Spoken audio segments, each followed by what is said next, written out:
Good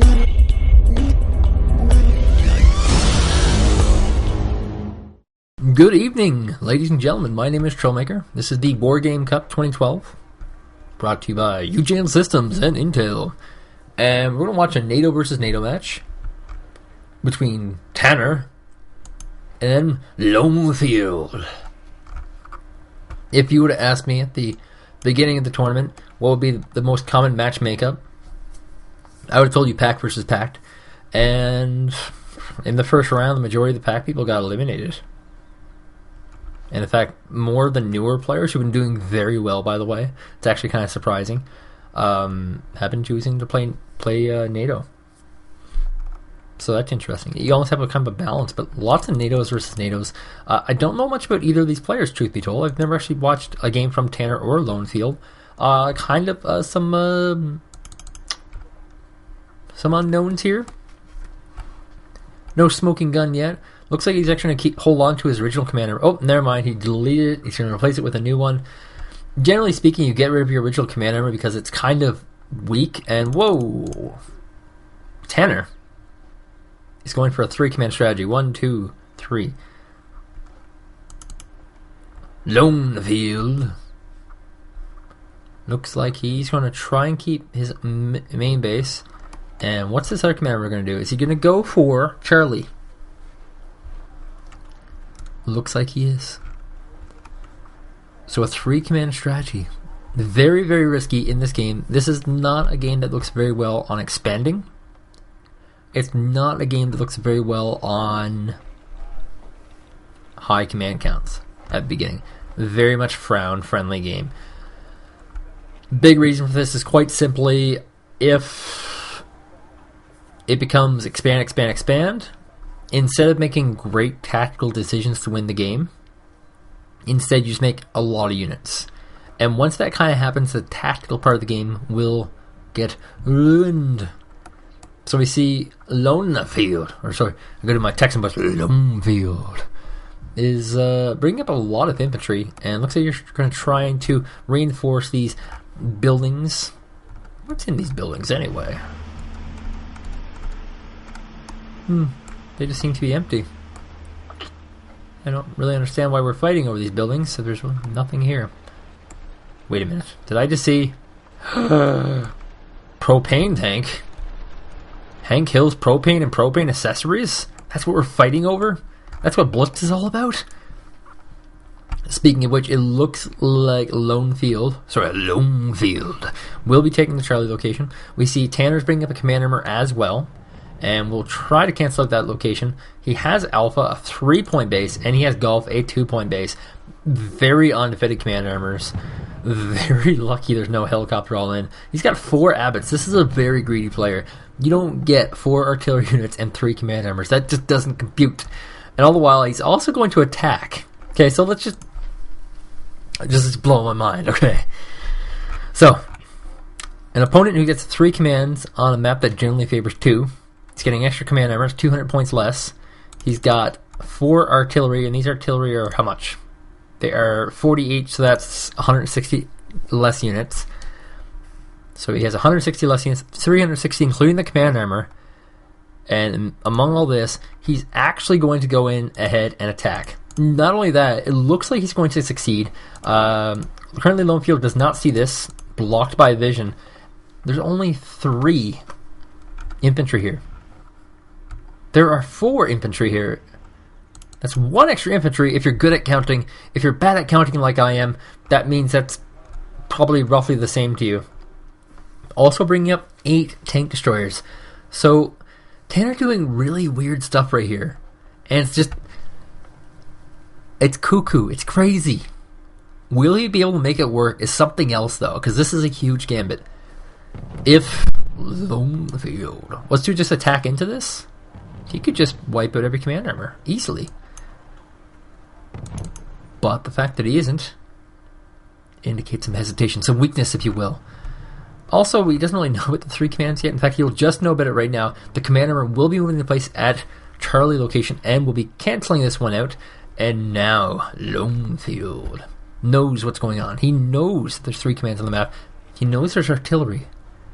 With all that in mind, what's he going to bring out? He's going to go for a Chinook supply helicopter and his own artillery. Oh my god, opportunity lost. Weasel MK-20 firing on what exactly? Whatever it's hitting, it's not doing much damage. And lots of mutts coming out for Tanner. These, of course, are the on-gun recons.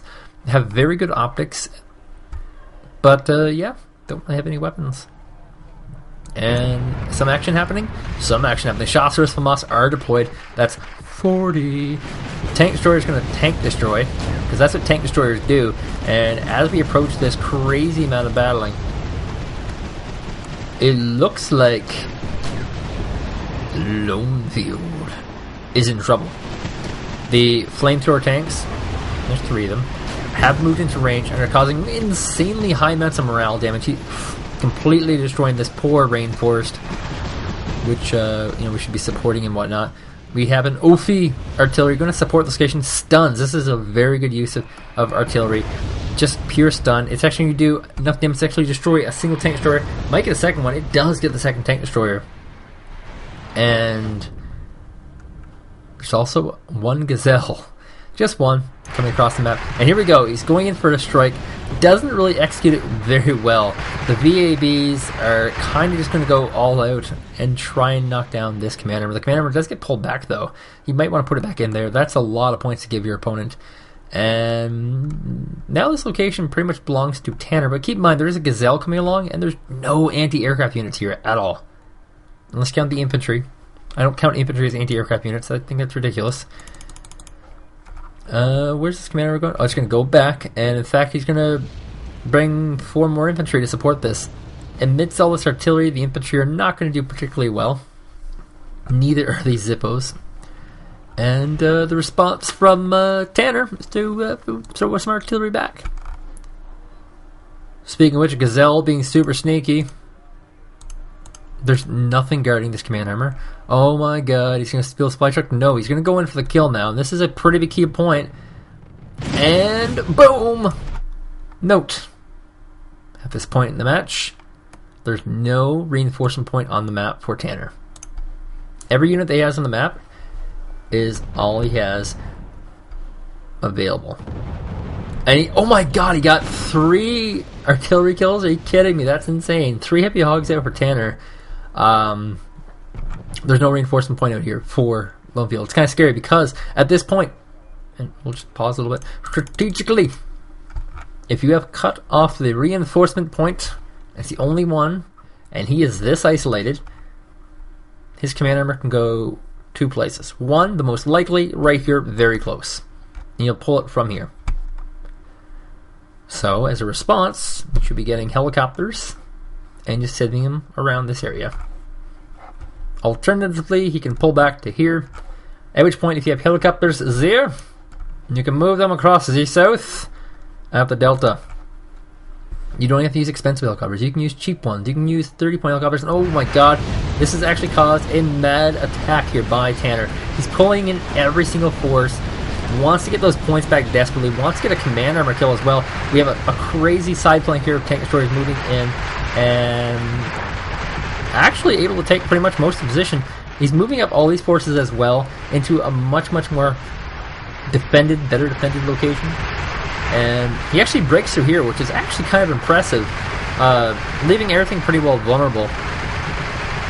And this was really unexpected for Tanner to kind of go on like this. It makes the opportunity, however, for Lonfield very good. With all of his units out of position now, he will be able to move in with helicopters if that's in fact the path he decides to take. I think I'll just speed this up because this is freaking me out, man. All these slow-mo shots from the freaking anti-tank gun. The Zippo's been paying easily. Just lots of fire damage, lots of infantry, and this has actually been a very successful attack here by Tanner. He's moved up 200 points. And the question is this enough of a distraction for him to move the command armor from there over to there? And this is the exact move he's going to do. When you want to win like a game, you got to think like a gamer. Moving up more of his tank destroyers. Moving up the Zippos as well. Huh. Poor Mutt in the background just saying like, sup, Lonfield. Doesn't know about too much. Then again, neither is Tanner. And yes, in fact, he has secured the Bravo location. Judged by that noise. Ba-doop! Commander are getting pulled away. Very good on Lonfield. To pull that away quickly. Tank destroyers are just wiping out everything. And this combination of tank destroyers and Zippos is going to be very hard to deal with. The Yager's got to get targeted down by the... Yes, there we go. And this has got targeted down. Yes, that's right. You're doing exactly everything right, Tanner. Very good push. Still 250 points behind. Which has to be made up. Commander are actually coming back. For what? I don't know. And a chaparral swing around the back.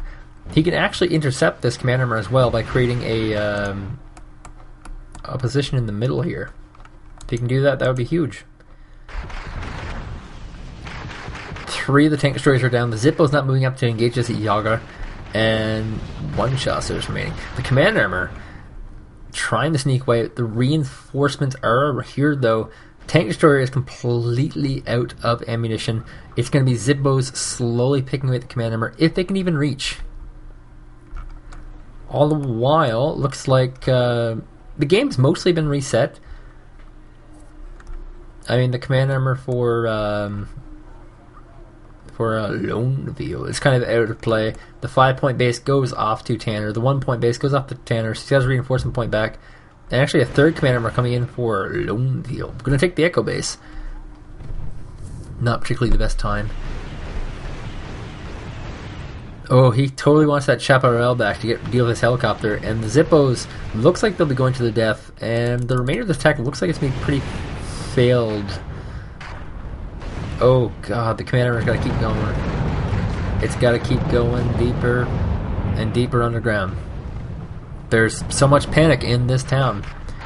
Look at this crazy VAB. Just runs right into the middle of the battlefield. It's like, sup. So, we have a little bit of situation here. Lonfield has a great opportunity. He's going to go for 3 helicopters. Pick off these Marder VTSIs. Good choice. Great selection. There's not particularly a lot of anti-air units here, just the rolling 2. And if you split up units effectively, you can deal with that. Chasseurs are going to get chased out of position as well, and actually, Tanner might be, oddly enough, despite being so far behind score, in a great position to win. He's got 3 Rise Patents coming in, and it's a pretty sizable army right now. He could actually take another command armor off of Lonfield. And by another, I mean this 1 command armor, because he's actually never taken a command armor kill for us. All the helicopters are showing up as well, gunned down immediately by the Martyr rolling 2. No splitting intended at all there. Artillery fire looks like it might save the day. Hard to say. The rolling 2 goes down, the Chasseurs will go down, and the command armor gets away? Are you kidding me? Are you the luckiest? No. No, he is the luckiest command armor ever. But no, he's not. He was for a while, but now he's not. And actually, we have a pretty sizable flank here coming in for Tanner. Going for blood. There is only like 1 command armor left on the map. Oh, there's no one over here too. But there's like stuff here dealing with it. Tanner is just all over the place. He has units everywhere doing everything that needs to be done. In fact, he's going to steal the FOB right now. The FOB's empty, of course. But that'll allow him to refuel up these tanks. By tanks, I mean tank destroyers. And really just continue doing this crazy action. The Flak Panzers will get knocked down embarrassingly from the Cobras and from the Rairdens, of course. All the while, like, this is a very long walk, by the way. I've actually had to walk this far, and it sucks. Story ended. This is so weird that Tanner is able to come back in such a major way right now. He's still about 300 points behind, but honestly, that could be the death of this Ophi or this command armor, and he has way more points than his opponent. He's going to rally at some Rise Patents, and he's going to actually going to be able to take this base out relatively easy. You know, for a guy who had a very bad start, it's really weird to see somebody who is able to really come back and Delta Force not to be deployed like that, and pushing all of his forces forward, forcing the command armor to retreat. Chasseurs coming up from the flank, and Ophis are trying to do what they can. Gets quite a few stuns off on some of these Rise Patents, and that's pretty key. There's 6 count them, 6 rise patterns here. He splits them all up. No morale damage to be taken. He's got to spread them out a little bit better than that, though. A little better micro. The Chasseurs from us need to be heading for a wooded location. And the rise patterns are going to go try to chase down this OP. All the while, Command Armor just barely getting away. Actually doing fairly sizable damage to these infantry. And rise patterns are winding up. Looks like they're going to take out the Chasseurs first. Now they're going for their main targets. The Wisdom K20. The OPs, which are now totally escaped. Leaving the Command Armor completely isolated in the open. This is probably not how Lonfield imagined the game. Now keep in mind, like, Lonfield is still 400 points ahead, and he's about to lose the freaking match. One crazy volley will create a unit that is having problems. A routing unit. The rise patterns continue the chase. Oh, that was so close. 3 hit points left. Just needs a lucky shot, and this Command Armor will go down. You can see the rise patterns just slowly chasing away. Winding up, oh, just out of range, just out of vision. The Command Armor will survive, but not much. Did I mention there's not a lot of red units left on the map? In fact, it's such a bad situation right now that these Cobras are able to kill this undefended Command Armor sitting in the middle from Tanner. In fact, whoa, this is a pretty bad situation for Tanner right now. He could lose the game as well. It's actually still pretty close. Assuming these Cobras can finish the job. They aren't doing it, though. Kind of weird. Looks like a command eventually did die here. The rise patterns are going to take out a Weasel MK20, which of course is a anti-infantry type vehicle. And is it just possible these Cobras can't fire on this, or what? They're very good at firing on this Blackhawk instantly, but not really firing on the rooted command vehicle. Odd. Also very odd. Chasseurs from us closing in on the surviving Ophi. And looks like it will get exploded by the Chasseurs from us. Nope, it's rooted. Maybe the luckiest rooting of all time. Usually you don't root in good directions. And now he's just going to pull the patterns. Just very wisely. Move on. Looks like the FOB was destroyed here, by the way. And Lonfield in desperation. It's going for only going for aircraft units. Tanner, not in desperation, in defense, going to go for some aircraft units.